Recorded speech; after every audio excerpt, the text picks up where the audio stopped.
Welcome back to the latest episode of Taking Charge of My Cancer podcast. And I have a great guest today. Her name is Shelby Burns.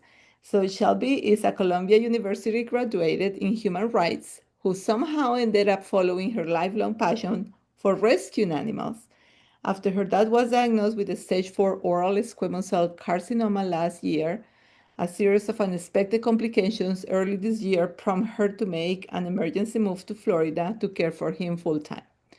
While the battle against head and neck cancer has been far from easy, it has taught her more than about resilience and herself than she could have ever imagined.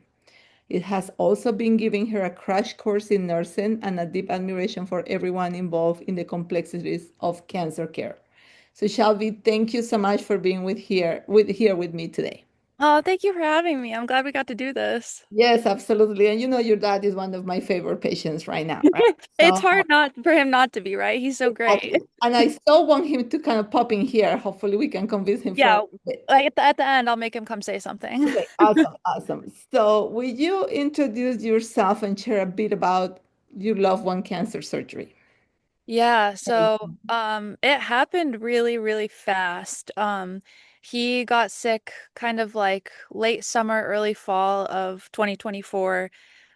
He was seeing a VA provider who kept telling him that it was just a yeast infection and try this and try that and it'll go away.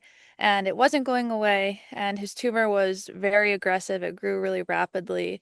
And by the time he got to UF to Dr. Lamb in January or in November, sorry, he wasn't able to take really anything by mouth except for liquids. So he had his first surgery in January, a lot of complications, two more surgeries because of those complications, had a little bit of a break from February to June, and then had a fourth surgery just recently in June. So it's been he's not even been sick a whole year if I think about it. So, when you mentioned that he was sick, what kind of symptoms he was having? A lot of it was pain. And he sent me a picture of it in the beginning, and it almost looked like an ulcer. And then it was on the floor of the mouth, so it started under the tongue, which is why they thought it was like thrush or something like that. And then it started to turn white. And then as it got bigger and bigger, it kind of overtook his oral cavity, and he was having a lot of drainage and a lot of pain. I got you. Um, what was your initial reaction when you heard the diagnosis of head and neck cancer? I didn't know anything about it. I was so scared because I knew that all of, the important blood vessels and everything are up here. And I mean, you talk, you eat, you breathe, everything is like in the head and neck. And so I was terrified. I was like, oh my God, I'd never even really heard of mouth cancer before this, but Dr. Lamb was so awesome. He like really spent time and like walked us through what it was going to look like and what it meant. Okay. And how do you balance your personal life, work, and caregiving responsibilities? You mentioned that you got to move to Florida. So, Yeah. where were you before Florida? Before Florida, I was living in upstate New York. I was a cocktail waitress at a casino. I had worked in a bunch of different bars and restaurants across like New York City and then in upstate. And this really was like a total 180 blindside moment. I wasn't prepared at all. So I don't think I'm like a good advice giver at balancing everything because I kind of just say yes to everything and hope that it works out, and then I end up burnt out. But it's been a struggle. Like, I'm working now at a job that's definitely more physically intensive, but it's a lot less mentally and emotionally intensive. So it kind of gives me the space to take care of my dad in that aspect. But yeah, it's hard. I think if I were to go back and talk to myself, I would be like, you got to slow down. Like, you got to prioritize yourself a little bit more. Okay. So now you say you're landing into like your dream job, which is like rescuing animals. So tell me, how did you land there? It's so crazy. So I grew up here until I was like 12 or 13. And so I had volunteered at the local Humane Society. This was like 15 years ago. And when I moved in here with my dad, a couple months in, it must have been maybe a couple months after he got out of the hospital the first time. So before this last big surgery in June, there was a dog living in these woods over here. I just like spotted this little brindle dog, and she wouldn't let me anywhere near her for weeks. I was like just trying to lure her out with food and like trying to get her trust and win her over. And I eventually got her out, and it took a couple days for her to get used to me. And when I got her in the car, I was like, okay, I'll take her to where the Humane Society used to be and scan her for a microchip and see if this is somebody's dog. Little did I know, I think eventually we realized that she had probably been dumped there.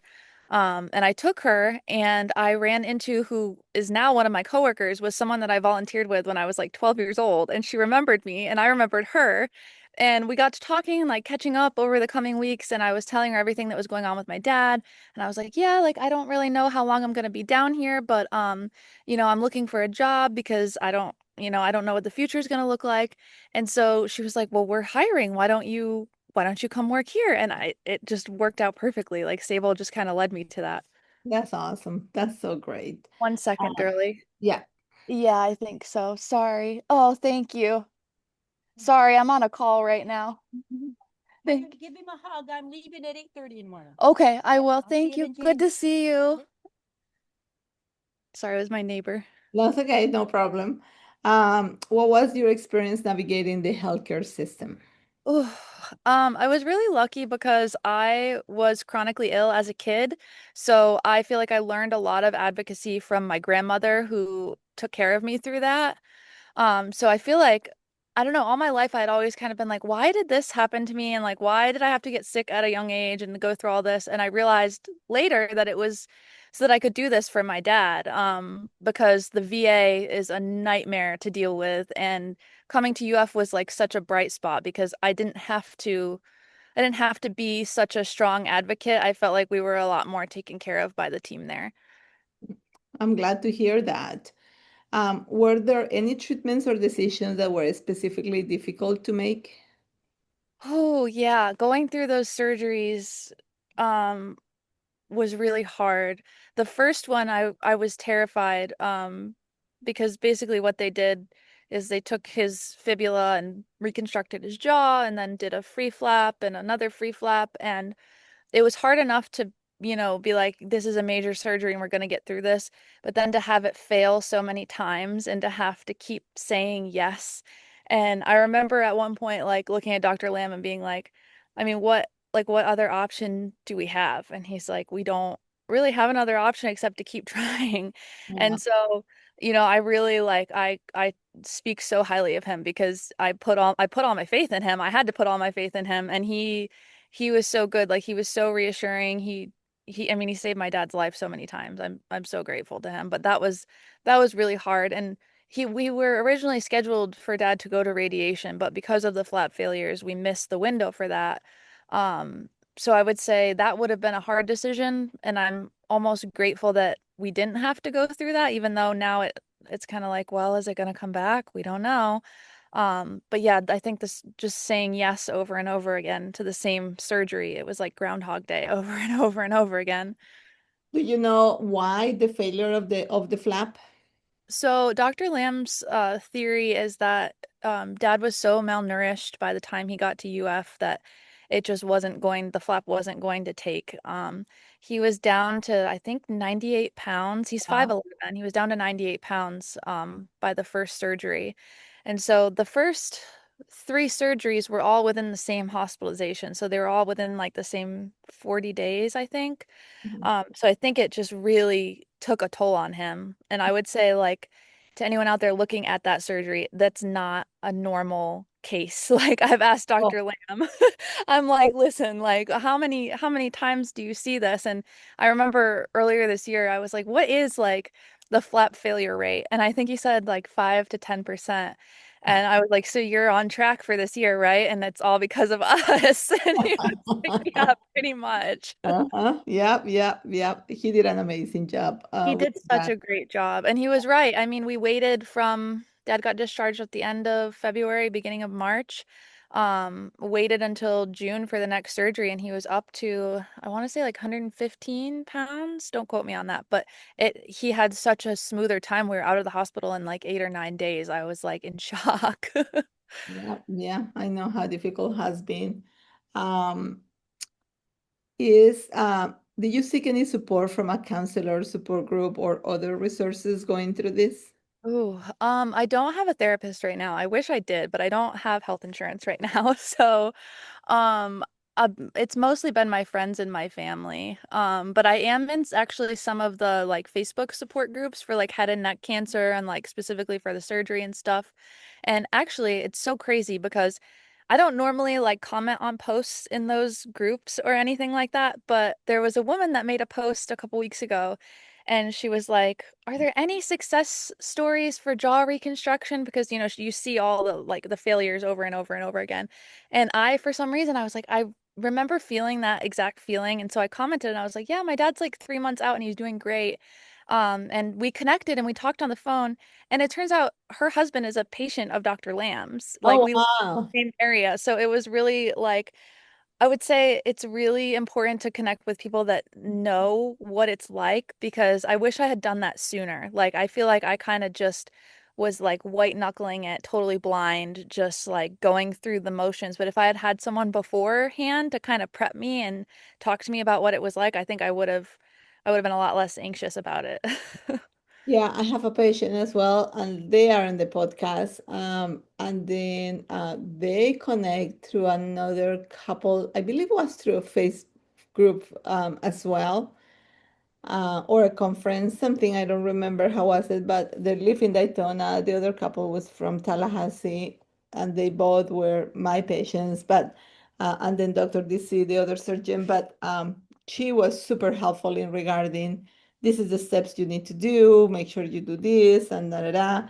And then to make the story short, they just end up I think their appointments coincide at one point, so they finally met, and then Um, make it a point that try to get the follow-up appointments around the same time so they can actually meet the four of them and then go for dinner or something. So and awesome. they have such a amazing like things in common that they like to do. So it's really fun to see that It's connection. crazy because it's I feel like it's such a rare thing to go through that Mhm. like once you find somebody it's like, "Whoa, wait, did this happen to you? And did this happen to you? And do you know about this? And do you know about that?" And like she was like giving me advice on things that like I should look into for my dad and I was like telling her about like what the surgery would be like and I was like, "Oh my God, I've never besides you guys like the providers, I don't really have anyone that knows what I'm talking about. Like I sound crazy." Yep, that's always great. So I'm kind of glad that and I believe that when you go into these groups or when you're able to talk to somebody, that relieves you, right? It's helping you because you're talking about it. You sometimes even with family you talk, but family sometimes doesn't understand exactly what you're going through, right? It's Because they're not it's doing the not the same. day-to-day deal, so it's not the same versus when you're actually able to make a difference and try to help somebody else and then that somebody else feels really grateful. So I think it's a way to kind of like healing that, Yes. Yeah. journey of like going through this process one after the other and seeing like we perhaps are in the other side of the window now. And then we just, going for a success healing now. So yeah. Yeah, it's crazy. Like when we got off that phone call, like I was like, wait a minute. She asked me to call her to reassure her about the surgery, and I'm walking away feeling like 10 times better too. Like I hope that she feels that way because I just feel like so much better. Yeah, yeah, yeah, you will. And that's exactly how you're going to feel after this conversation. So this is something I hear Free over and therapy. from, yeah, it's from patients. And then I wanted to, as much as I so want to interview your dad because he has such an amazing personality and make my day bright every time I see him. It's just the caregiver part, right? Like how many times I've been interviewing patients and caregiver, like providers, but like the caregiver is a huge thing, right? It's like you guys taking a big toll that you just you put a shell on yourself, like it's not about me at all, it's about of whoever I'm caring for. And you guys are super important as well because you're the wall, right? And if that wall goes down then the patient is in trouble. So Yeah. it's super important. um so what were the hardest moments emotionally and how do you cope with them? Whew.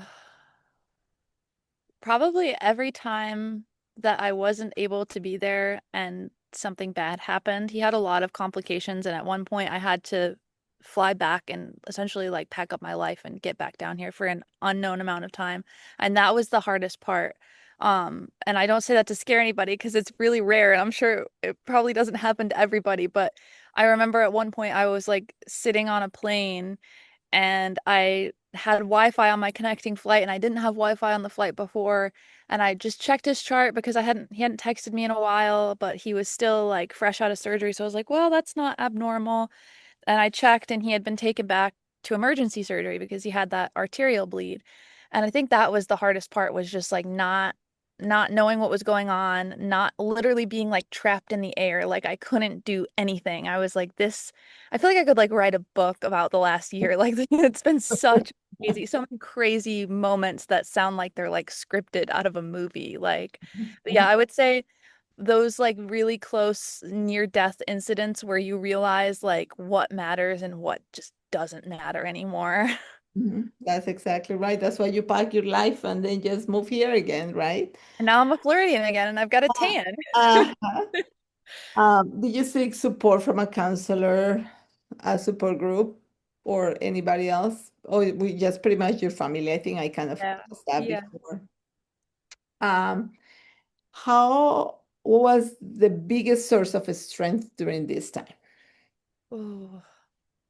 My dad, honestly, like no matter how many times he came close to the brink, he was making jokes with those ICU nurses and he never let it beat him down. Like if he had the trach in and he was on oxygen, like he was still him. And I think that is like really what kept me going. Like I remember speaking of that time that I was stuck on the plane and he was in emergency surgery, I of course was like freaking out and I got off the flight and I called the nurse right back and she was like, I'll let you know as soon as I know something. Like she explained to me what she had witnessed and she saved his life. And Dr. Lamb too, of course. And so I remember it must have been mid-afternoon, early evening, and Dr. Lamb called me later that night. I waited with my best friend at a restaurant to hear what had happened because I didn't know if I was going to get right back on a flight or what was going to happen. Dr. Lamb called me probably around dinner time. He was like, your dad's okay. Like, we essentially had to do the surgery over again. We're going to keep him out overnight and wake him up in the morning because we want to reduce like the risk of bleeding and more complications. So that was probably like 8:30, maybe 9 o'clock. And by 10 o'clock, my dad was texting me and he Oh texted my me God. and he said, I'm good. What happened? Oh my I was, God. This is oh it's my totally him. God. And so I texted him. I was like, I don't remember what I said, but am I allowed to swear on the podcast? You can say whatever you want. Okay. He texted me and we had like one or two back and forth and then I didn't hear from him for like 15 minutes and he texted me back and he said, "Fuck death." And Oh my God. I love it. I So love it. that's been our mantra. I mean, since that happened in February, like just we're gonna get through it. Like we're gonna keep fighting. We're not giving up. Yeah, that's awesome. And I remember your dad when I saw him here for the first time. And that was in the middle of, one of the surgeries that fell, and he has to have an exposure of the flap. And of course, you don't look at yourself in the mirror. You don't want people to see you that way because they're gonna be freaking out and stare at you. And I remember him coming, covering his face, because of course you don't want the people to see you that way or the public to see you that way. And I took him back, and it's just the moment we start talking, I was like, even though he had his face covered, he was having hard time talking, still like throwing jokes. Just the moment I start asking questions, and it's just such a great personality and kind of looking into life like somebody else can say, "What do you think? Who I like? How do I feel? Do you think?" I look at my mouth and look at my face, and this is not a good place to be because I'm waiting on another surgery for this flap to be able to close. And I don't know how long I have to be this way until this thing heals. So I always wanted to say inside myself is like, God, how I'll be feeling terrible. Like I will feel like I don't want anybody to see. I don't want to leave my house. I don't want to be. And he was like the greatest, like, like I do whatever you want me to do, always like He throwing wants to get jokes. better so bad. He's my hero. Yeah, so he is amazing. Or even this I mean, he had two fibulectomies, And so Mhm. you can have somebody pretty much limping and with a walker, and he's like walking around like nothing happened. It's like amazing. He's just amazed me. Um, what advice would you give to others about being an advocate for a loved one in treatment? Ooh. Okay, you said I could swear, so you have to be a bitch. Like, I feel like women, especially, were so trained to like be polite and to smile and to be kind to these people who genuinely are like taking care of your loved one, but also at the same time, like you have to know when you have to speak up and when you have to be stubborn and it's you are the best advocate. Like you know your person better than anyone else does. You know what they've been through. Like I remember when we came out of one of the surgeries, it was right like at shift change in ICU. And so we got like one of our regular veteran ICU nurses was switching shift to like a rookie ICU nurse who you could tell was just like petrified. And dad was like, he was kind of awake, but he was saying like, I'm at an 11, I'm at an 11. Like that was like really all he could get out. And he was still on the trach. And so I had to stand up and like be a bitch and like get him his pain medication because this poor kid, this poor nurse, you could tell this was his first time seeing something like that. And so whether it's something like that or it's, we've had doctors outside of UF that have given him a hard time, um, you have to just, you know, be a bitch sometimes. And unfortunately, in this station age, as sad as sound, we do our best as a healthcare providers and every physician, I'm sure out there, or at least the people I work with who has an amazing heart, they Yeah. do their best of their possibilities to try to make your life as easy as possible, but sometimes the system doesn't help. So when you can have a nurse that I'm sure on the bottom of the heart, they want to do their best, but if they're like overwhelmed with Yeah. whatever amount of patients or another patient that is more intense, they're going to just not be in there present all the time. Yeah. Again, it's going to be exceptions to that, right? It's going to be people who doesn't do their job, but for the most part, and you're right, you got to be there all the time. You got to be like, okay, what's happening with this? You have Yeah. to be the wheel that make the most noise, right? So And I will say we are so lucky. Almost everyone, like I would say 99% of everyone in the ICU and at all of the departments has been so good to us. But there are those times where even anything can fall through the cracks, especially when you've already had so many complications. You really just you have to know what you're doing and you have to stand your ground, I think. yeah, absolutely, absolutely. And for the public out there that, or caregivers, even the same patients, don't feel afraid to speak up. Don't Yeah. feel afraid to do some research yourself. Don't feel afraid to get second opinions. I Yeah. always say that, if you have a good doctor, they're totally going to be in tune for you to get second opinions. If you Yeah. come across somebody who does not want a second opinion, I will suggest you to change doctors. 100%. Yeah. Not a good physician. So definitely you don't have to rush things through sometimes, and you Yeah. don't have to just be there and just do everything they ask you to do. Just really do some research. You look into that, see what you gotta be advocated for yourself. You Yeah. gotta be part of that conversation. You gotta be agree with that conversation. If you don't understand what are they saying, tell them, spell it out for me. What else can Yeah. I look in on my own?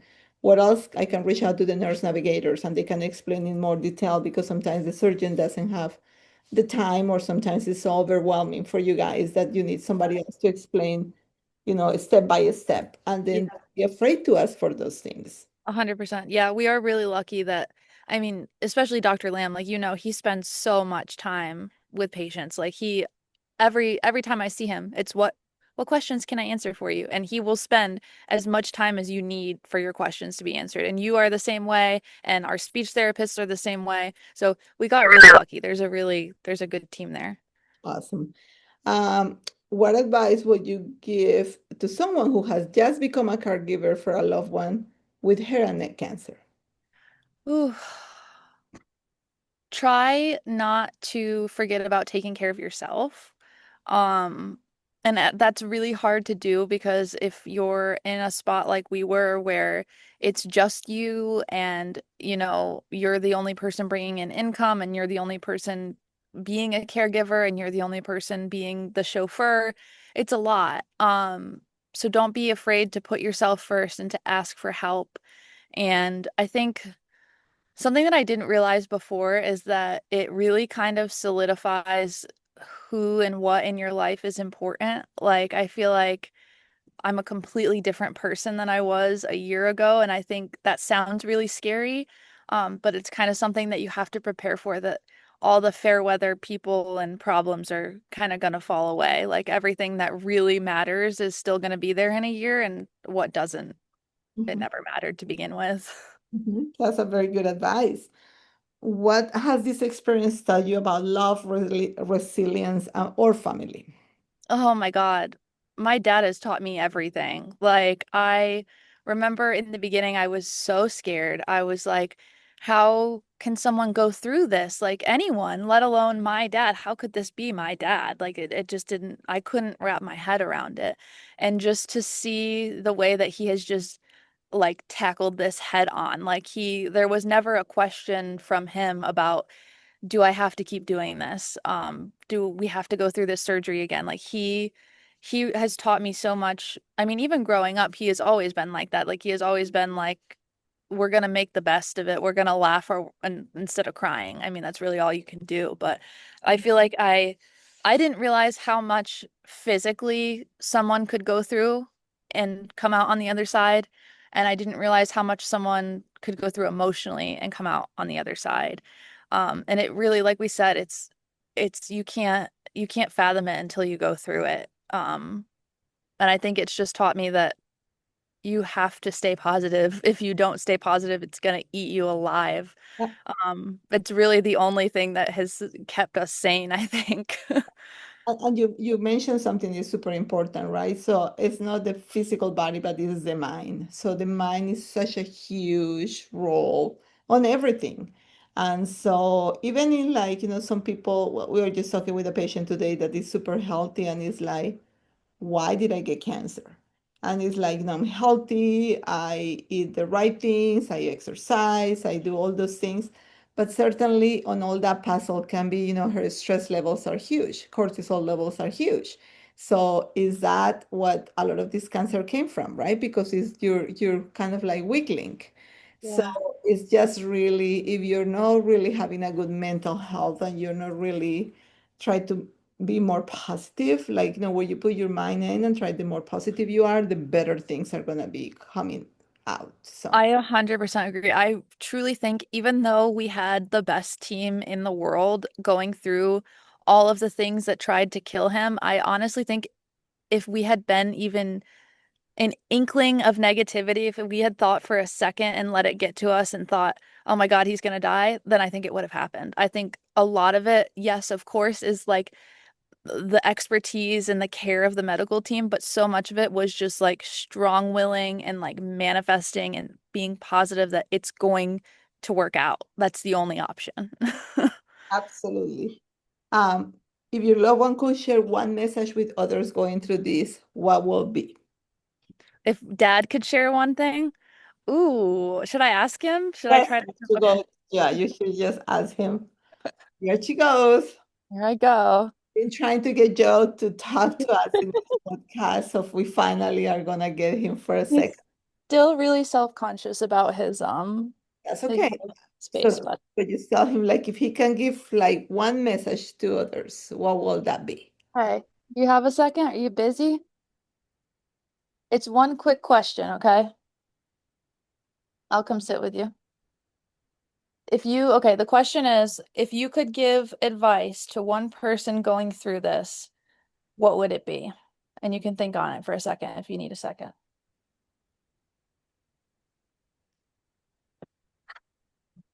Yeah. If you could Hi, give, honey. There, how are you? Oh my God, I'm on my bed talking to You look so great, though. I you look love so it. good. If you could give one piece of advice to someone going through their head and neck cancer journey, what would it be? I think I know what he's gonna say. you. Trust and patience. Trust and patience. Okay. What do you think helped you the most through this journey? This one, my daughter, Um, and the guy upstairs. And the guy upstairs. Yeah, the guy upstairs, that's huge. But how can you keep the trust and the patience? What is that strength that give you to be that trust and patience? Um, say it again. I Can you repeat it for Yeah. So you're saying trust and patience. But if I going through this situation and I don't see how to find the trust and the patience, what do you think give you the strength to be able to find that?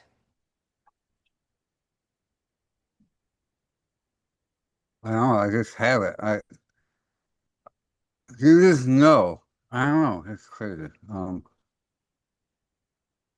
Yeah, you just know, right? So you just can be, the guy upstairs, like you call it, right? Could be your daughter, right? Your motivation, right?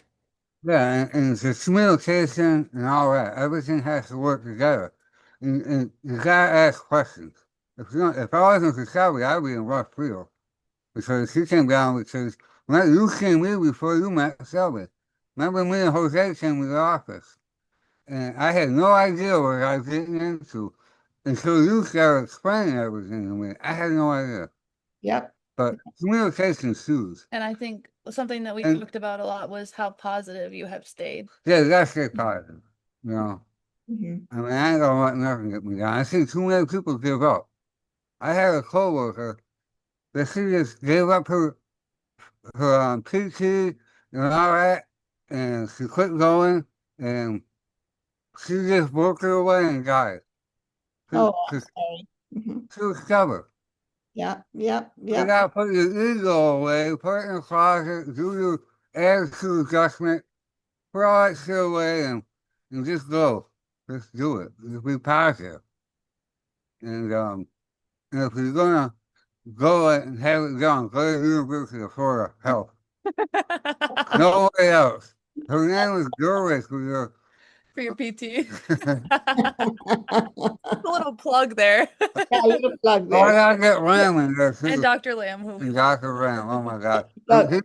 I'm on vitamin Thanksgiving with you. Yep, You yeah, yeah, you guys yeah. are like a family. So I give anybody advice to just trust. It's a lot. You know. Some people don't trust anything. You know. Yep. You're absolutely right. See, I got you. I said you were gonna talk on the I podcast. always play hard to get. I always get away with what I want. You always get what you want. Well, that has been so much fun, Joe. And again, I was telling Shelby how you just make my day every time you come.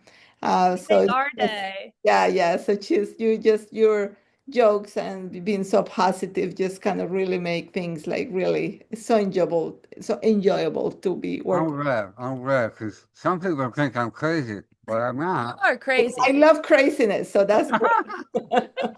That totally suit me. All right, there. Well, thank you so much for doing this with me. I really Well, appreciate it. thank you for having us. Okay, cool.